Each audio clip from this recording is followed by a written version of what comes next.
But Pariah, there is no right or wrong. There is no objective reality. It's all subjective. This topic has been running through my mind a lot lately. The idea of subjectivity versus objectivity. Sociopaths, they're very good. They're very good at convincing everyone that there is no such thing as right and wrong, good and evil. And they're also very good at convincing people that there is no objective reality. They insist that there is only a subjective reality. And, they're kind of right. They're partially right, I guess. See, the thing is, everyone lives a subjective reality, right? We all do.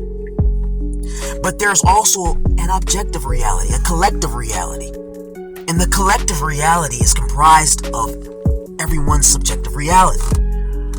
So to say there is no objective reality or a collective reality is not true. But, again, narcs and sociopaths, they're very good.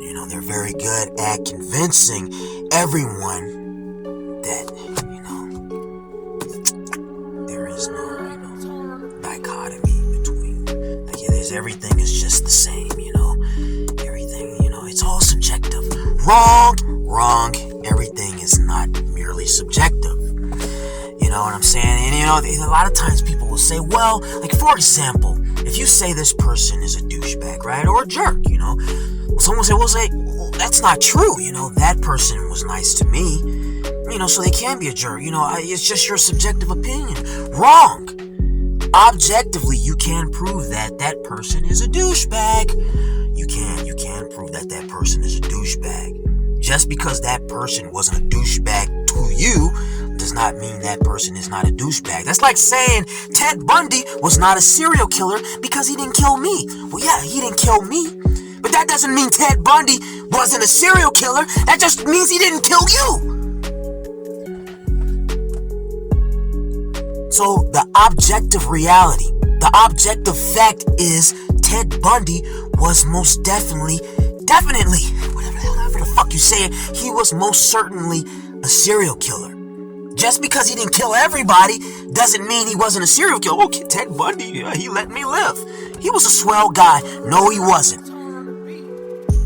Charming, yeah. Intelligent, yeah. Serial killer, yeah. Just because he didn't kill you does not mean he was not a serial killer. And the same thing, the same concept applies to one's subjective reality in comparison to an objective reality. Just because you don't have to deal with the grim reality of the collective reality doesn't mean there is no collective reality or there is no objective reality, I should say. Some people are fortunate enough to be able to live in their own bubbles and not have to deal with the objective reality or the holistic reality or the collective reality. But just because you're fortunate enough to be able to dip and dodge and not have to deal with the flip side of your own reality doesn't mean the flip side does not exist. Not everyone is, fortunate enough to be able to live in a bubble.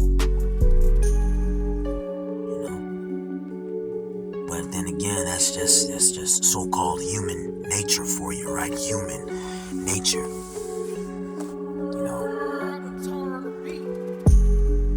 It's not my problem. That's the common human, so-called human mentality towards anyone who is living a grim reality, a reality that they do not have to deal with. It's not my problem, right? It's not your problem. Just because it's not your problem doesn't mean that the problem you don't have to deal with isn't a problem that lots of people, generally speaking, have to deal with.